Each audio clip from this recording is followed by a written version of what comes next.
Thank you very much. Thank you all for coming, and I think we will have a wonderful panel tonight with my four panelists that I would like to introduce before we start. Next to me is Manuel Cuello Manny. He started in real estate in 2019, and he comes into business from human resources and IT field. And I think he decided to go to real estate after being a buyer and a seller, and served on his board of his co-op. He is with Brown Harris Stevens, and he won the Rookie of the Year award in 2020 during COVID. So please welcome Ned. Spencer Klaus is a 15 years veteran in theater. His career was in stage management, and he spent basically those 15 years traveling between Seattle and New York City and on tour around with regional theaters around the country. He is now the head of the Klaus and Associates team at Bomb, New York. He won the Rookie of the Year in 2022, the most recent one. Welcome. Joseph Conley, Joe, is an attorney by his education. He was practicing intellectual property and entertainment law, and he represented some of the most famous musicians and artists that he may want to tell us whom down the road when we get to that point. He lives in Park Slope with his wife and two young sons. He won the Revenue Rookie of the Year also in 2022. It was a tie with Spencer. Welcome.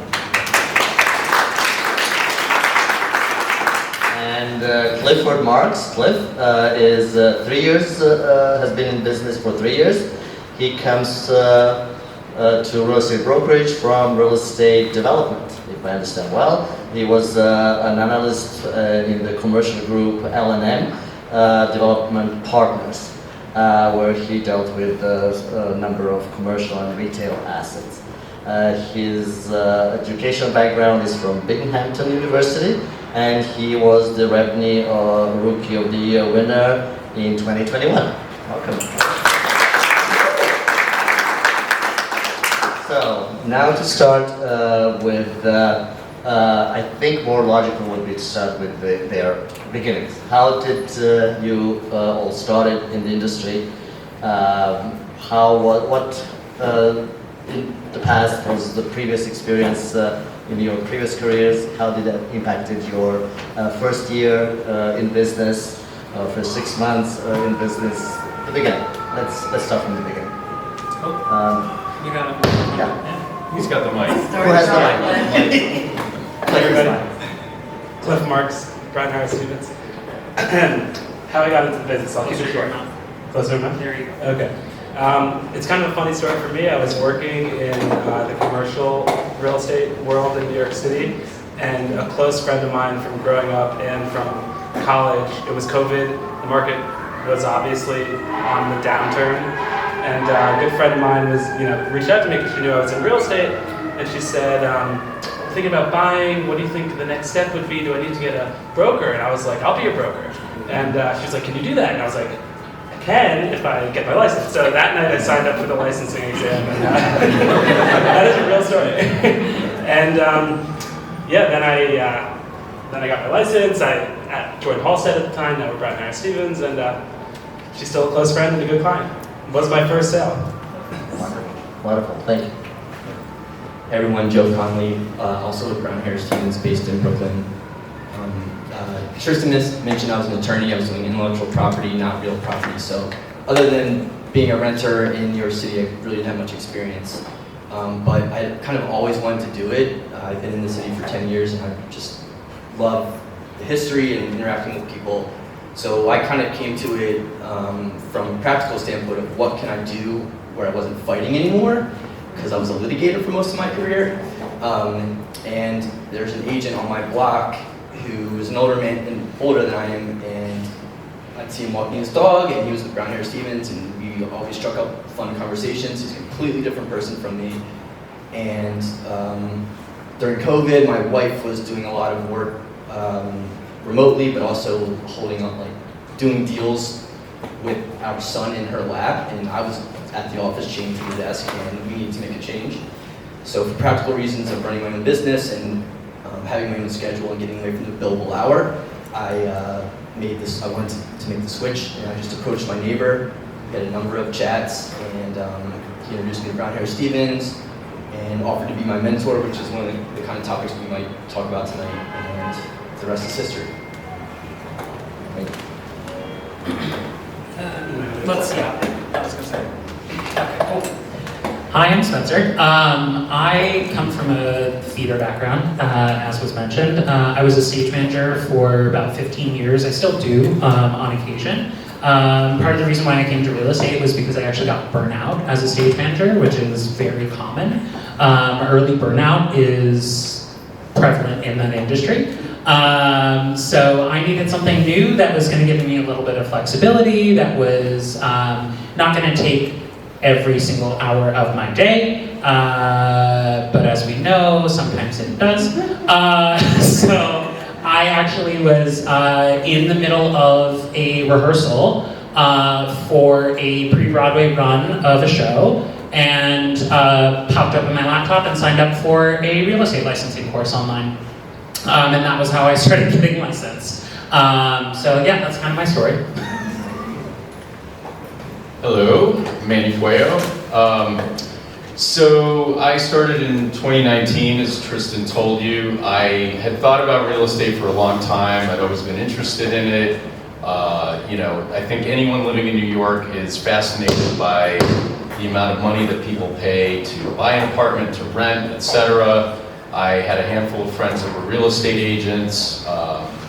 I bought my first apartment in 2007. I subsequently sold it. I bought another one. I was president of the small co-op that I lived in. So, I had experience and knowledge from those ends. And I worked in the corporate world for a long time. My background's human resources. And I kind of had an IT job within HR. And, frankly, I was bored. And I was thinking what would be next, and real estate was what I kept coming back to. And I had made up my mind to do it, and I met with all my friends, or some of my friends that I knew that were real estate agents, and one person, who wasn't really a friend, he was an acquaintance, offered to mentor me, and said, when you're ready, come work with me. And he set up an interview with my manager, who's sitting back there, and that's kind of how I segued into this. And I think this segues into one of the next questions you're going to ask, but this agent, who is one of the top agents in our office, in our company, very generously offered to mentor me. He invited me to come to open houses with him before I was even licensed. So I got kind of on the ground experience, and then I started working with him, and so that's how I got into the business. And are you still working with your mentor? So, no. We're friends. We did a deal together earlier this year. I kind of segued into, and it was never really by design. I think different agents that have teams, maybe Spencer can speak to this, they all, I think, run their teams differently. And this person has a very small team. It was always very informal. He shared some listings with me. When I started working, 100% of what I was doing was with him, working on a couple of his listings, taking out a couple of his buyers. And then, over the course of, a few months, I met someone who became my first solo buyer. I had, some rental deals on my own, and I just kind of segued into working on my own. A natural way, yes. Yeah. And thank you. And Joe, you mentioned that you started with someone else's team. Could you tell us a little bit about that? No, I was not on a team, or nor. Oh, you were not? Never been on a team. I'm sorry. I did have a mentor, is my neighbor, Oh, who's it's the same. an agent in the same office as me, as I am. So similarly, we would go to open houses together. When I got my first listing call, I brought him along because I wanted to do right by the potential client and give the clients the best service possible. So I had an experienced agent with me.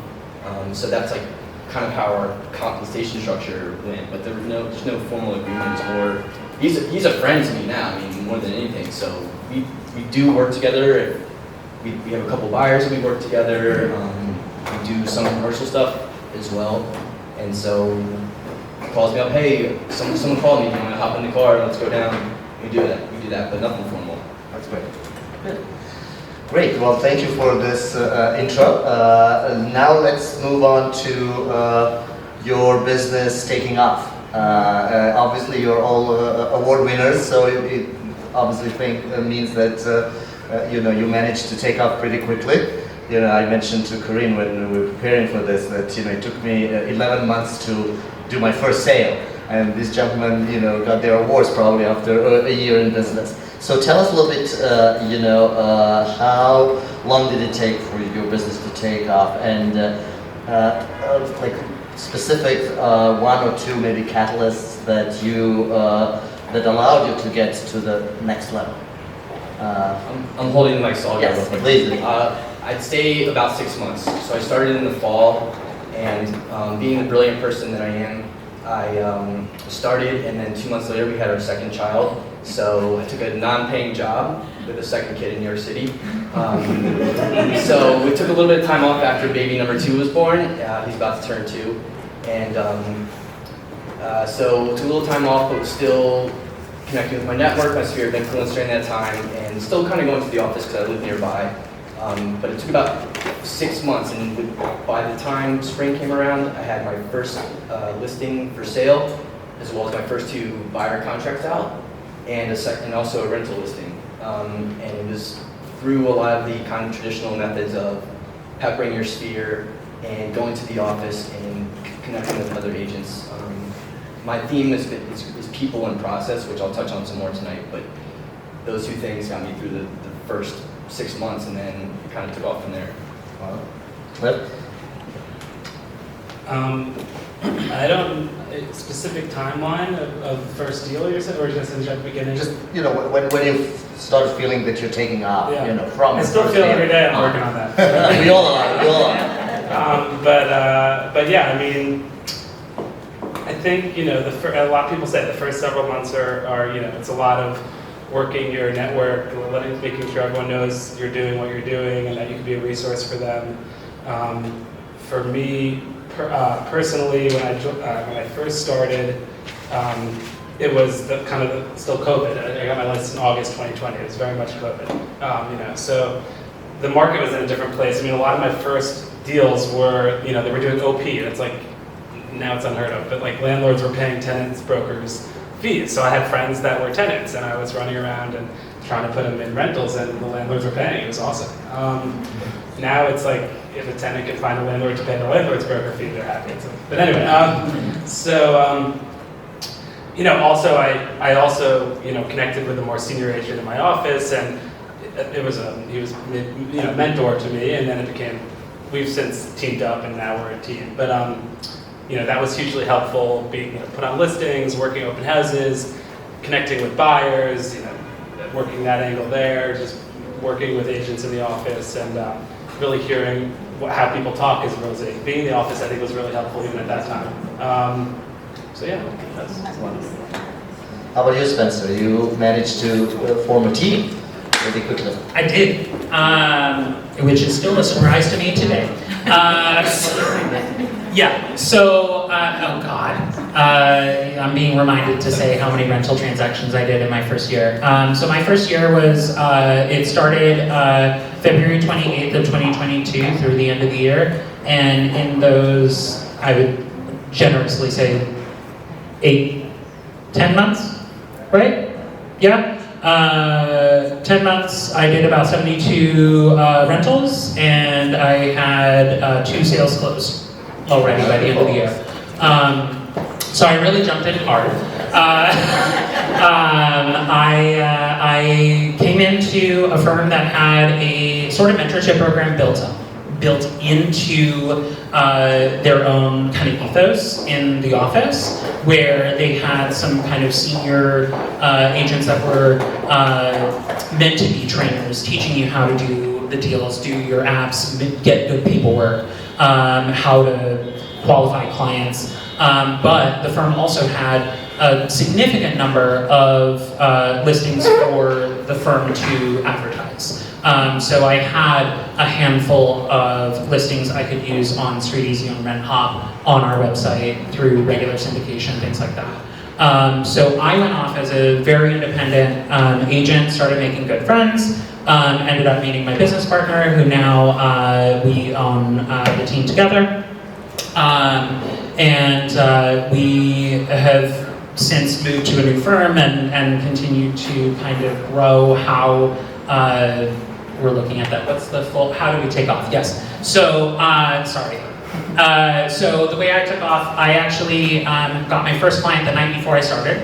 I was out to drinks with friends, and my friend said, hey, I'm moving in with my partner. And I said, great, let me take you out in the middle of the week, just need to figure out how I can get you into places. And that's exactly what I did.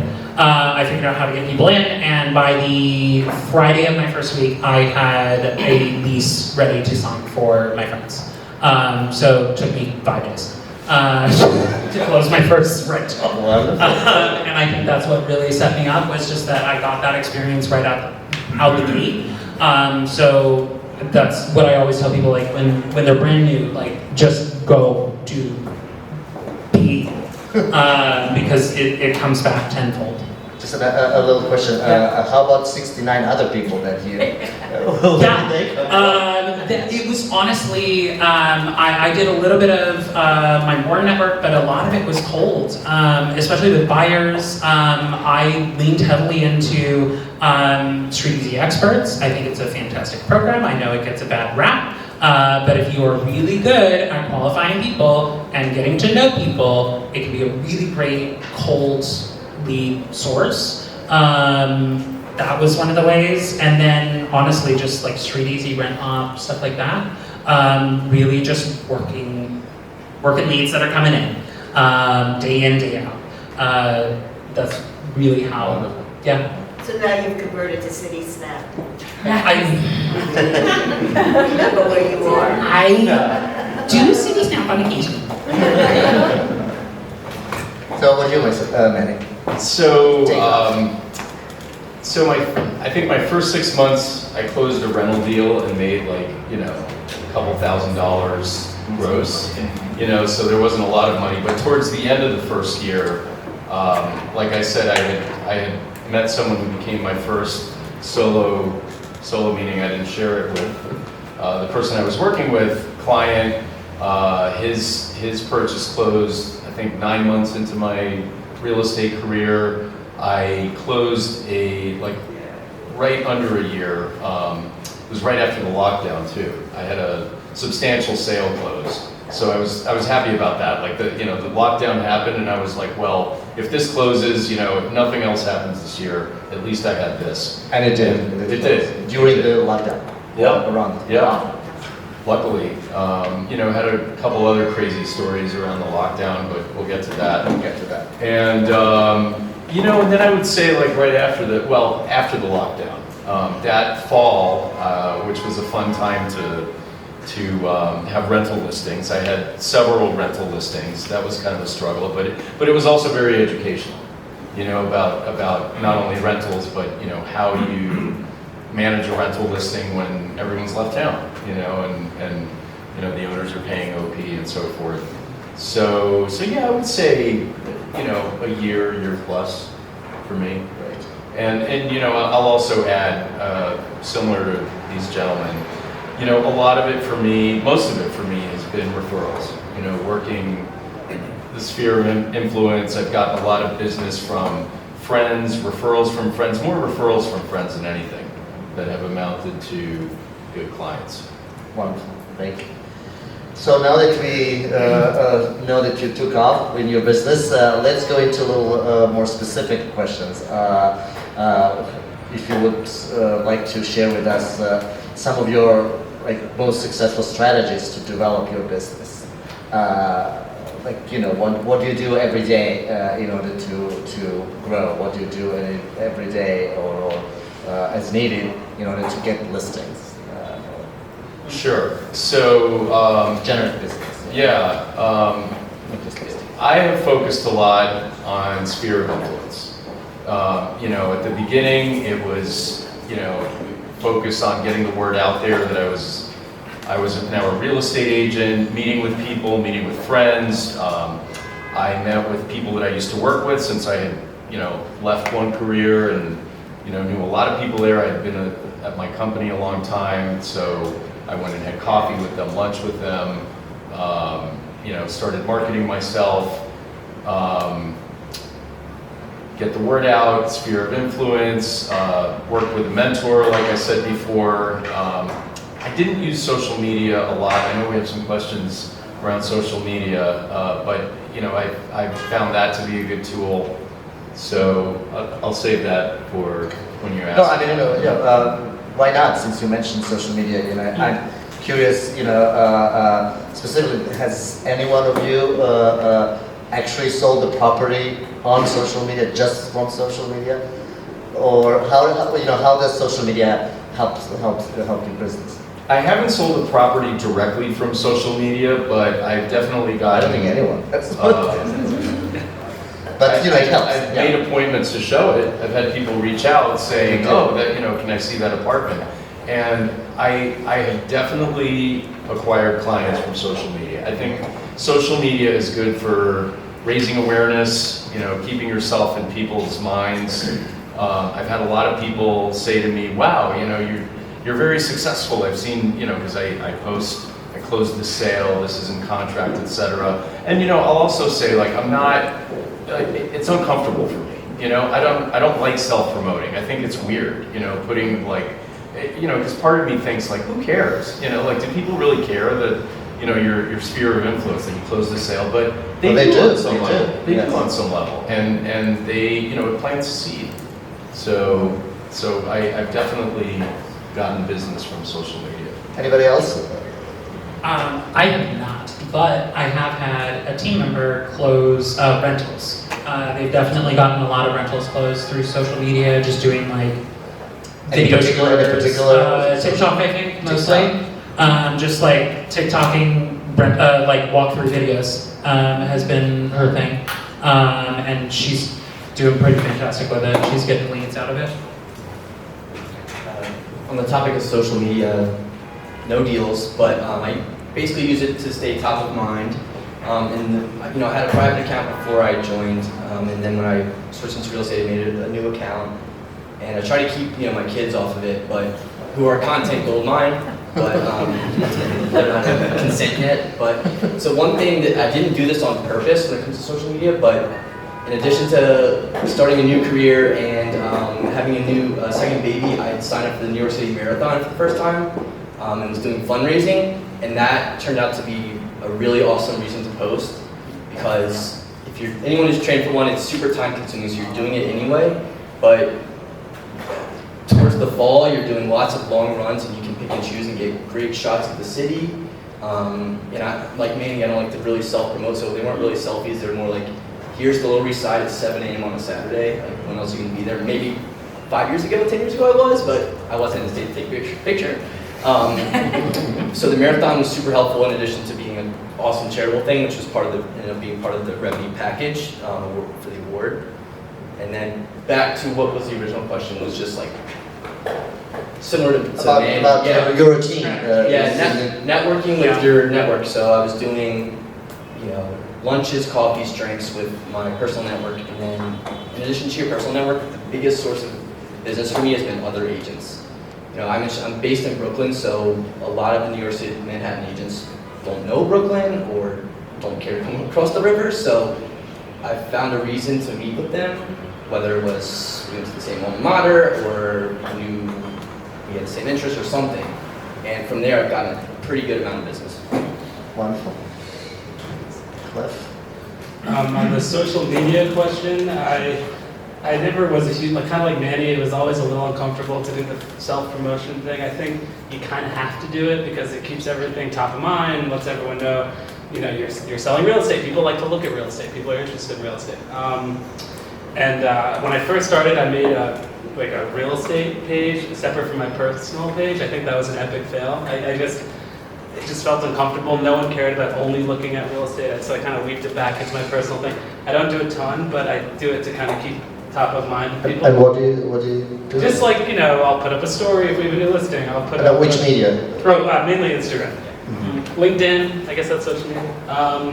But I think I have had one buyer DM me on Instagram, but they were trying to find me and from a friend, but that happened on Instagram, so it's one. Haven't closed that bar, but anyway, so that happened. But in terms of daily, like everyone else said, it's always important to stay in touch with your sphere. There are daily habits I have. Every morning I check new listings. I sometimes do it at night, although I try to turn it off at night. But every single morning I look at the market and see what comes on. I keep my contacts very organized in terms of folks you met 2 years ago, 3 years ago, 1 year ago, what they want. Is there a reason to ping them with something helpful to them? I try to be helpful, especially when you have time to. I think organized, staying in touch with network. That's kind of pushing things forward. Since you have the mic, maybe we go to the next topic, kind of related. If we're talking about generating business, part of it is obviously getting listings, listing presentation. How do you prepare for listing presentation, and what would you advise our audience or to new agents on what to focus for listing presentation? First, how to get the listing presentation opportunity, and then how to prepare to execute it. Well, definitely, especially as a new agent, also a younger agent, for better or for worse, people look at you differently when you're a little younger. So I think it did help for me, having a mentor that was a more senior agent to bring along to kind of, not that I couldn't do it, but just to make the seller, like Joe said earlier, make sure the seller knows that they're in good hands. Make sure some sellers just want a little bit more experience with that, so to have that kind of mentor, then teammate come along with me on listing presentations was definitely helpful at first.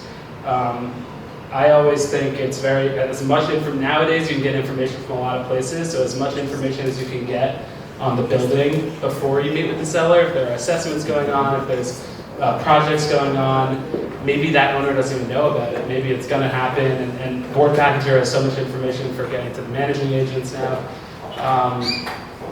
Just coming armed with information, being able, I'll give a shameless shout out to Brian Harris Stevens. I do think that has personally helped me. People, name recognition has helped, and people respect the brand, and I think that's been helpful. And knowing your stuff. You haven't seen the apartment yet, but usually you can get a good feel for what the place is going to be like before you meet with the seller. And you want to see it before. I always see it before you quote numbers, but you want to, in your pocket, know if there's a similar apartment in contract, or and maybe you could find out where the contract landed before you even show up, kind of thing. I think brokers helping each other is very helpful with information like that. And on your comment that you at the beginning you were bringing your mentor or senior agent, I think many will agree that even senior agents bring colleagues to actually very important presentation, including managers, or owners. I've personally done it, and I think that's a great way to show your strength. And by the way, in the audience, are there many new agents here, or most they are new? Oh wow! So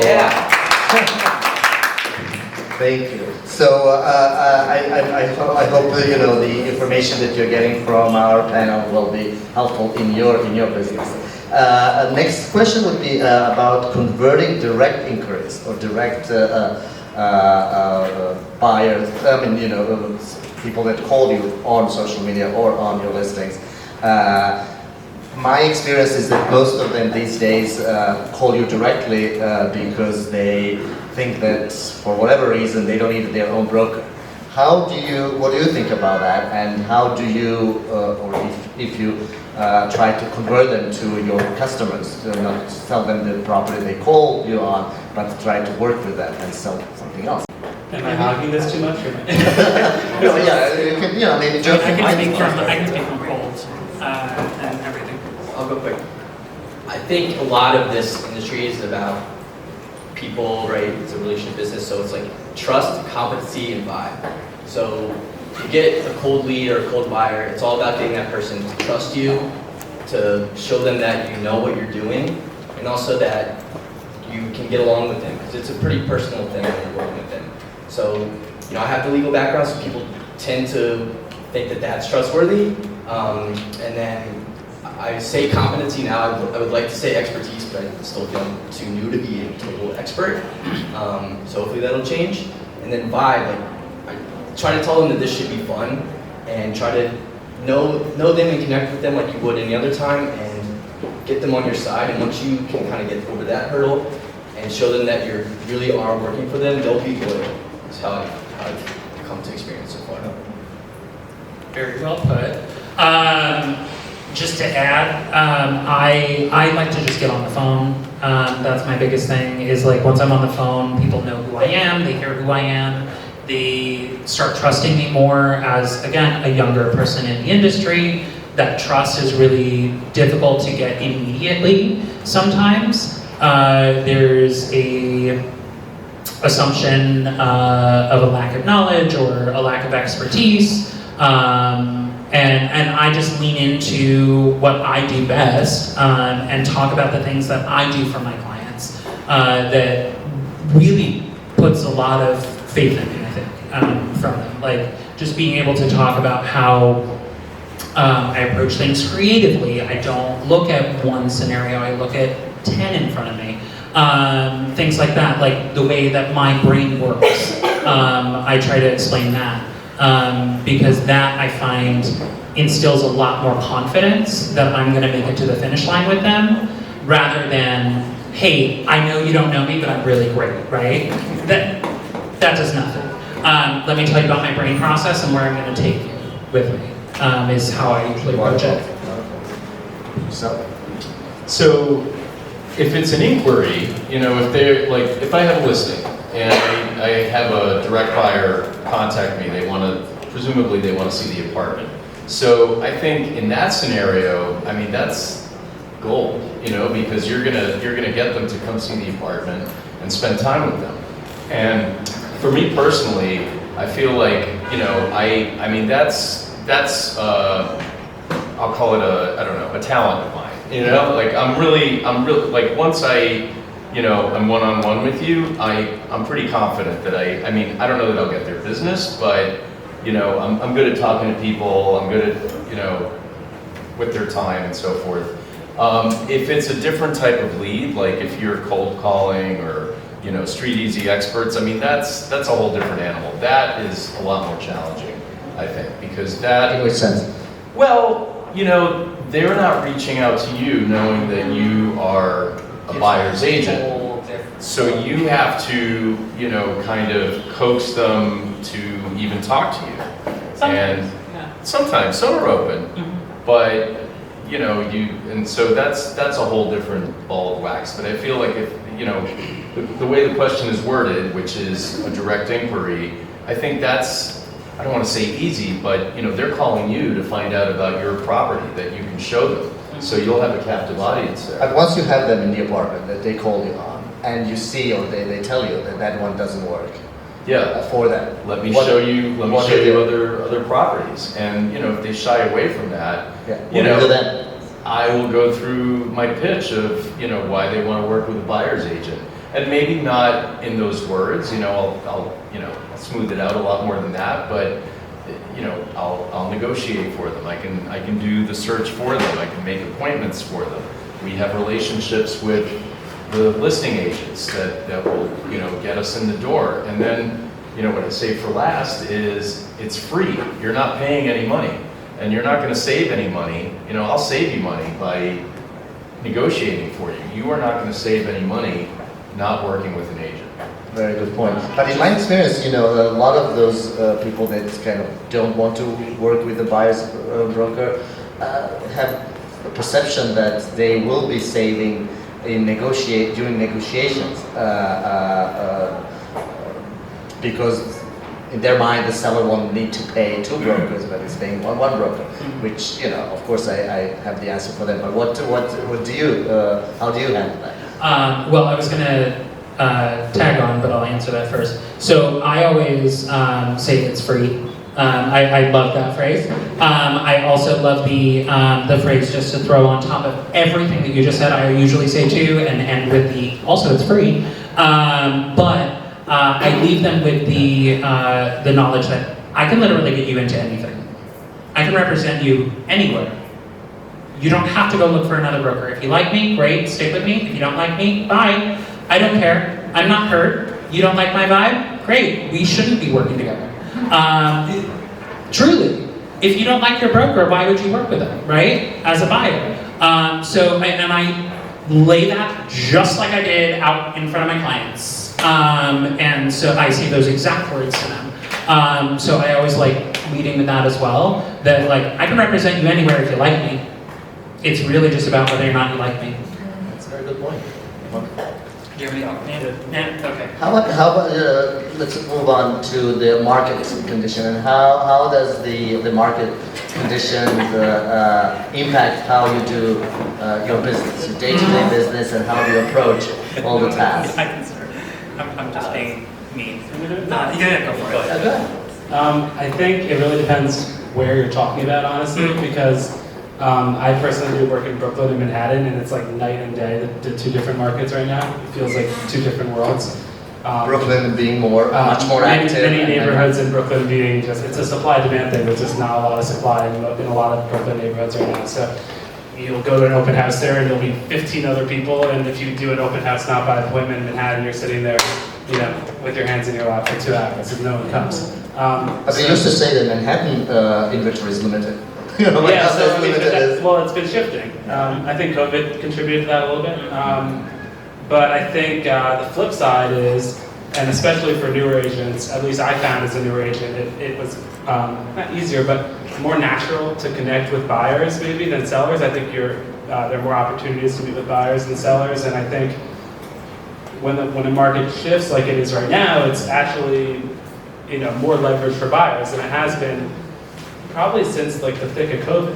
Obviously, it's more expensive for buyers. Interest rates are higher, but the argument is, prices are also cooling. It's happening in real time. We're not seeing some drastic drop off yet, but I think that at least deals I'm negotiating right now, I'm seeing are closer to in line with COVID numbers than they are with the last 2 years. So I think that it's really about how you frame the market. Folks that obviously cash buyers are winning right now, unless you're in a bidding war in Brooklyn, and maybe there's 4 of them. But I think it's really just about kind of taking advantage of the market from a buyer perspective. Yeah, your rate is a little higher right now, but maybe in 3 years you could refinance, and maybe the money you're saving now is actually it'll save you more than the 3 years of carrying a 7% interest rate would, kind of thing, because you can negotiate deals in today's market. Wonderful. So since we will be wrapping up almost pretty soon, I wanted to ask you to go a little bit easier on you and everyone. If you would like to share one of your favorite deals or craziest deals or biggest success or biggest mistake that you learned from, and try to make it interesting to our audience. Joe, maybe you? I got start? to Oh, Clint, you have a good one? Crazy Yeah, stories. sorry. Yeah, I know. If you want to go for it, mine will be too long. Let's do it. Here, I'll start it. You can think of a shorter one. Okay, so I have one. The clients are still, I believe, waiting for the permit to close. We put in an offer. We got it accepted. It was great. Everything started rolling really fast. And then out of nowhere, we found out that there were 2 open permits from the previous owner to the not the current owner, the previous one. And so that person had already, I believe, passed away, so we had no connection to them. We had to like track down the two contractors that did the work, one of which had closed from one was from 96 and one was from like 2002. And so throughout that whole process, it was just negotiating with the bank to keep their interest rate because they had locked in at like 4-ish%. And then everything started hiking. So it was just this crazy, almost nightmare dream scenario, however you want to look at that. I love crazy. So it was kind of fun, honestly, to work through all of those things. But I do still think we're waiting on that 96 one, if memory serves. But it was with my previous firm, so they are finishing that one out. That's my crazy one. Any of your crazy deals? So, Situations? yeah, the one that came to mind, sort of along the same lines. I sold a townhouse we listed it in the fall of 2020. Went into contract February 2021. So the house, it's in Harlem, beautiful house, it had been renovated, and it was, sad story, family was gonna move in, it was the husband's project, he died, so the wife inherited it, she managed it, so she's dealing with, the death of her husband, renovating a townhouse, has a son, and the first contractor, one of those crazy stories, ran off with the money, etc. So she's on the second contractor. So there was no C of O for the house. It hadn't been issued yet. They went into contract. The understanding was it would be issued. So this was early 2021. The Department of Buildings, I think, wasn't physically open. Anyway, it dragged on, and we were in danger of losing this deal. So a few months into this, I was working with a partner on this. We started talking about like we're going to lose this deal, so we got creative, and I'll shorten the story. It took months of getting both the seller, the buyer, and it was technically an estate because the husband had died. So the estate attorney, the seller, the buyer's attorney, to get them on board to close and leave money in escrow. Because otherwise, this deal was going to fall apart. So the contract was signed in February, and I'm not even going into all the emotion around this. I mean, like our client, the buyers, everyone. But again, the timeline, contract was signed in February. We finally closed with money left in escrow in November. We were still involved on some level because of the C of O, and it was the seller who had contracted the expediter and so forth. So it closed. We were happy with that. The C of O was finally issued. I think it was something like 18 months after the contract was signed. So we were I was grateful that it closed ahead of that, and then finally it closed. Wonderful, wonderful. How about your crazy story? It's not super crazy, but it felt crazy at the time. Everything is still kind of new. But to Cliff's point earlier about Brooklyn versus Manhattan, I had a place for sale in Brooklyn and Park Slope, and we had 19 offers over ask after 2 showings. My buyer was one of those offers. Cliff, for his, Is it the same crazy story? He did DM me.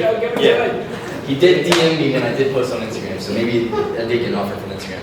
But we had 19 offers over ask, but one of the buyers, after coming to the showing, looked up who the seller was and found out they worked for the same company. It's one of the world's biggest companies, so they have no connection other than having the same company.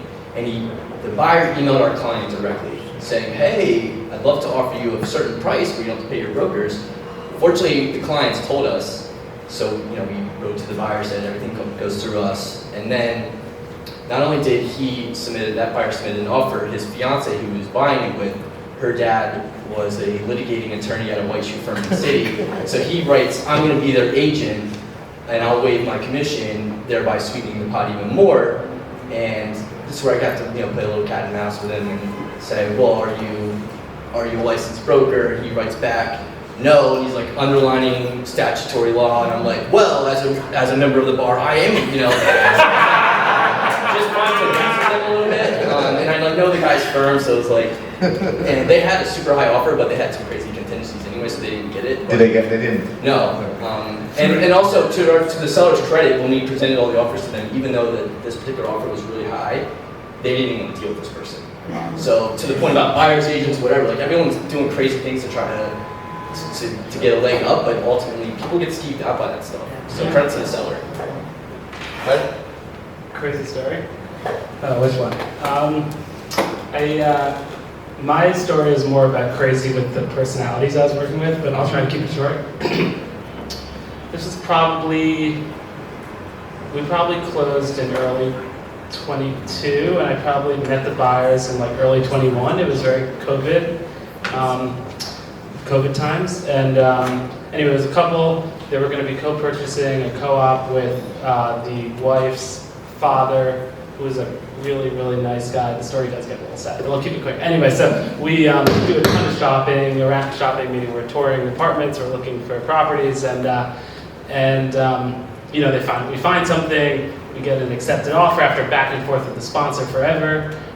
We were probably looking around for maybe 6 months before we got to an accepted offer. So, you know, we put a lot of work into this. We're all excited. We're about to sign the contract, and I get a horrible call that the father's dad just passed away out of nowhere, like completely. So that was really sad. It was very emotional. I'm very close to them at this point. Anyway, so obviously we called the deal off. They did not sign the contract, and I just wish them well, and I just want them to be well. I wasn't trying to be salesy with them at all. So fast forward probably like 6 months from then, they reached out to me again. They were like, you know, the estate's been settled. We want to find something else to buy. So we pick it back up. We reevaluate where the market is. The market shifted a little bit, but it's okay. Interest rates are still super low, and they have this kind of newfound money, sadly. And so we're shopping around, and we get to an apartment they love. We get to a deal. We get in contract. They're in contract. I'm working on putting the board package together with them, and probably like a week into it, I get a call from the wife, the client, and she was on speaker with her mom. And at this point, I know the whole family. Like I've hung out with the dog a bunch, like, and also the pets is a whole other thing we talked about in a second. But they, I get a freaked out call from the wife and the mom. They're like, "Have you heard from?" I don't want to say the guy's name. Have you heard from him? And panicked, and I was like, "No, what are you talking about?" They're like, "He ran away," and I was like, "What do you mean he ran away? This is a full-grown man." I was like, "What do you mean?" What do you mean he ran away? And I'm on the subway. I remember looking over my shoulder and being like, "Is he here?" I don't know. Did I do anything wrong with this guy? And so now I'm just thinking, okay, we have a low commitment date that's in 2 weeks. You guys, what are we doing with this board pack? You guys are on the hook for 10. I wanted to remind them. They're freaking out about where the husband's son is. So, you know, a couple days goes by, and we find, maybe a week goes by. And basically they find, and also it got very emotional, very scary again. And then we find out that the husband was okay. He had some kind of psychotic break or something, and he ended up being fine. Now we're trying to finish up the board package, and we went over the pet policy like 100 times because they have a big like Himalayan mountain dog. I wish I was making this story up. It keeps getting crazy. It's like a 100-pound dog. It looks like a bear. And so it was part of the search, right? You got to know that. You can't just take that into any co-op. So there was the dog, and they had a cat. So that was what we. So they had a cat. That's what I thought was the situation. Then we're submitting the board package, and they have 2 cats, 2 birds, and this big dog. And they're talking about. I'm like, that just can't happen. Like, what do you mean? They're like, okay, we'll let the cats go where they are before we move. So they'll let the birds go. We'll keep 1 cat and a dog. So we're gonna bring 1 cat and a dog to the apartment. I'm like, okay, we're doing 1 dog and 1 cat. That's our, fast forward, and we actually got board approval, which also took forever. It was a whole thing with that building, and at the end, they told me that one of the cats actually ate two of their birds. They found the bones of the birds. Amazing. And anyway, they closed. So this could be a great end of our evening. But before we go, I want you to give us one word or one sentence, piece of advice to our audience, especially to younger, newer brokers, on how to swim, not sink in this business. I'll start to have the mic. One word, one sentence. Even though it's a little bit of a shakier market, there are still people buying, and why not you be the broker for them? Wonderful. People and process. Continue connecting, coffee dates, lunch dates, drinks, and then process. Make sure that you have your documents lined up, you have your templates ready to go, so when the market picks up, you can get those emails out quickly and you're not reinventing the wheel every time. Find the people that jive with you. This is a piece of advice I got from someone when I started. Be open. Take whatever anyone offers you or wants you to do. A rental client, a tenant client, whatever, something off the wall, because you could get business from it, and I have. Wonderful. Thank you so very much for all this. Just keep going on, no matter what market and no matter.